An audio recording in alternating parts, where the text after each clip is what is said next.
আপনি বাংলাদেশের একজন অত্যন্ত সফল, প্রতিষ্ঠিত এবং জনপ্রিয় একজন মাইম আর্টিস্ট ছিলেন, মূক অভিনেতা।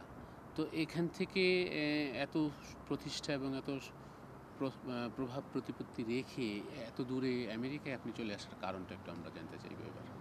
আমার প্রথম কারণ হচ্ছে যে আসলে আমি আমার নিজস্ব প্রেরণায় নিজস্ব মানে সেলফ হেল্পে আমি যে পর্যন্ত করেছিলাম ও পর্যন্ত এসেছিলাম। এর ফলে আমার মনে হয়েছে যে এর বাইরে আর কি আছে এটা জানার, এবং জানতে গেলে আমাকে বাইরে বেরোতেই হবে। সেই জন্য আমি বেরোয় আসলাম যে আমেরিকায় আসার উদ্দেশ্যটা হলো কি যে এই দেশটা একটা ডাইভার্সিটি কান্ট্রি।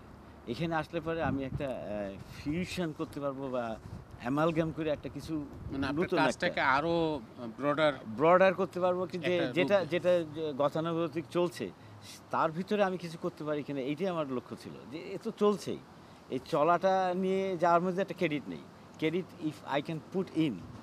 সো এইটা একটা ইয়ে ছিল। আরো নিশ্চয়ই অনেক ডেভেলপমেন্টের দিকে আমি গেছেন। এখানে আসার পরে যেটা হয়েছে যে আমি দেখলাম কি যে তিনটা স্কুল আছে ইন দ্য ওয়ার্ল্ড, মাইমের স্কুল। একটা হচ্ছে যে এটিন ডিক্রু, যিনি ফিজিক্যাল কর্পোরিয়াল মাইম বলে, যে কর্পোরিয়ালটা হচ্ছে যে শুধু বডির বিভিন্ন মোশনে বোঝানো।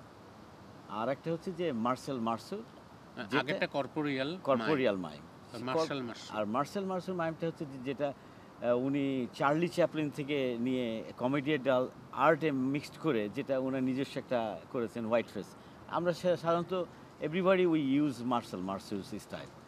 বাংলাদেশে বলেন, ইন্ডিয়া, পাকিস্তান, অন্যান্য যে সমস্ত দেশে হয়, মার্সেল মার্সুকেই ইনি হচ্ছে যে লেটেস্ট লিজেন্ড। উনি মারা গেছেন কিছুদিন আগে। ওইটার প্রতিষ্ঠা করেছেন। ওইটাই হচ্ছে যে মানুষ বেশি বুঝতে পারে, কাছাকাছি যেতে পারে। কর্পোরাল মাইমটা খুব অ্যাবস্ট্রাক্ট। এটা একটা পেইন্টের মধ্যে যেমন আপনার নৈসর্গের ছবি দেখছেন, বুঝতে পারেন কি আছে না আছে। আর একটা হচ্ছে যে অ্যাবস্ট্রাক্ট আছে, যেটা তারাই বুঝতে পারে যাদের ভিতরে একটা ডেপথনেস আছে, একটা ফিলিংস তৈরি করে সেরকম আর কি। আর ফ্রেঞ্চেরই একজন লোক, তিনি যেটা করেছিলেন সেটা হলো মাস্ক মাইম। বডি, সমস্ত বডিটাকে মাস্কের মাধ্যমে মুখোশ করে দিয়ে বডিটাই সমস্ত বডি কাজ করছে। যেমন ধরেন একটা বডি অক্টোপাস হয়ে গেছে, স্টারফিশ বা দ্য ওয়ার্ম। সেটা কি উনি ওনার বডি স্ট্রাকচারে করছেন না মাস্কটা পুরো মাস্কটা পরে তার তার মুভমেন্টে তিনি বোঝাচ্ছেন যে what he is doing it. এত সুন্দর একটা জায়গায় আপনি থেকে আপনার নিশ্চয়ই এখানে আমেরিকান স্টুডেন্ট অনেক পেয়েছেন এবং ওদেরকে শেখাচ্ছেন, শেখার একটা আনন্দ পাচ্ছেন। তা আপনি এই স্কুলিংটা কত বছর ধরে? কারণ আমরা জানি যে আমেরিকায় আপনি হচ্ছেন একমাত্র যে নাকি মূক অভিনয়টাকে প্রতিষ্ঠিত করেছেন এবং আপনি অত্যন্ত জনপ্রিয়তা পেয়েছেন। আমি যেটা এখানে আসার পরে করেছিলাম যে নিউ এজ মাইম থিয়েটার বলে একটা থিয়েটার গঠন করি। সেটাকে আপনার এই মার্সেল মার্সুর থেকে একটু আলাদা করার চেষ্টা করেছিলাম। যে এই যে তিনটা স্কুলকে কম্বাইন করার একটা প্রবণতা ছিল আমার, যে corporeal and commedia dell'arte and then mask, এই সমন্বয়ে একটা একটা একটা কিছু করা, যেটা চমৎপদ হবে, যা দেখে মনে হবে যে নিউ ডাইমেনশন। দ্যাটস ওয়াই আমি বলেছিলাম যে নিউ এজ, নতুন যুগের মুখাভিনয়। So new age mime theatre করেছিলাম। ওইটা আমি যখন অনেকে এখানকার অনেকে ইউনিভার্সিটির থিয়েটার ডিপার্টমেন্টেও আমি এগুলো ডেমনস্ট্রেট করেছি। হ্যাঁ, বেসিক্যালি এখানে আমি মূলত ওইভাবেই যে বিভিন্ন স্কুলিং দেরকে ডেমনস্ট্রেট আইডিয়াটা দেওয়া এবং আইডিয়াটা নিয়ে তাদের কাছ থেকে যে তারা কি মনে করছে। হ্যাঁ, যেমন মানে আপনার এই নতুন তত্ত্বটা বা এই প্রয়োগটাকে অ্যাপ্রিসিয়েটেড হয়েছে এই জন্যে যে যে আমি আগেই বলেছি যে America is a diversity country. যে কোনো জিনিস নতুনত্ব আনলে পারে, ইভেন ক্লাসিকও নতুনত্ব করে ফেলে দেয় এরা। আপনি মাইমের পাশাপাশি আমরা জানি যেটা ইয়োগার একটা সেকশন রেখেছেন, সে বিষয়ে একটু বলুন। যেটাকে আমি এখানে হুদা ইয়োগা টেকনিক বলে প্রতিষ্ঠা করেছি। আমি যখন মাইম করি, আমি কিন্তু ইয়োগাকে বাদ দিয়ে মাইম করতে পারি না, এবং মাইমকে বাদ দিয়ে ইয়োগা করতে পারি না, কারণ এরা অঙ্গাঙ্গিভাবে জড়িত।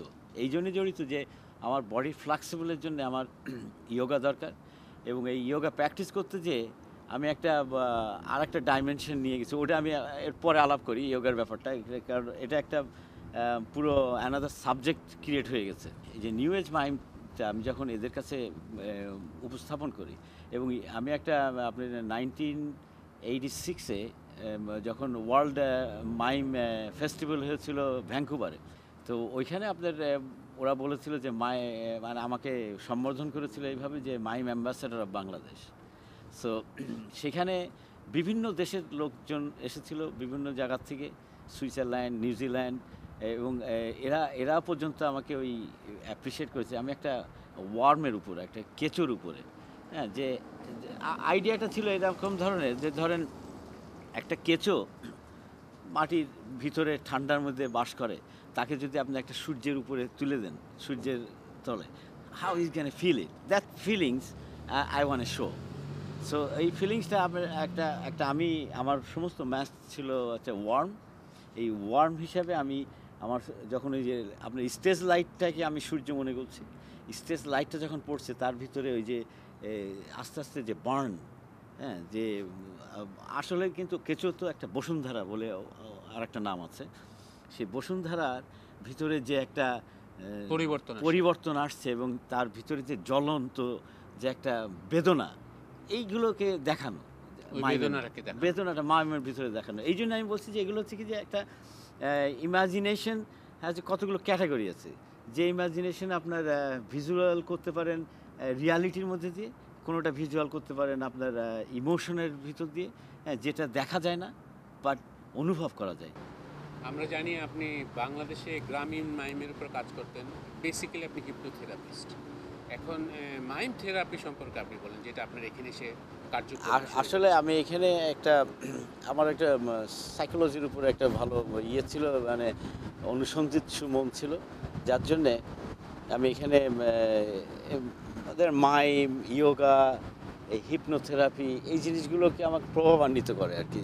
তো আমি হিপনোথেরাপির উপরে আমি এখানে একটা গ্র্যাজুয়েশন করি, যে গ্র্যাজুয়েশন করার পরে মনে হয়েছে যে হিপনোথেরাপি যে একটা বিহেভিয়ারাল মডিফিকেশন সায়েন্স, এটা একটা বিহেভকে কিভাবে আপনার পরিবর্তন করা যায়।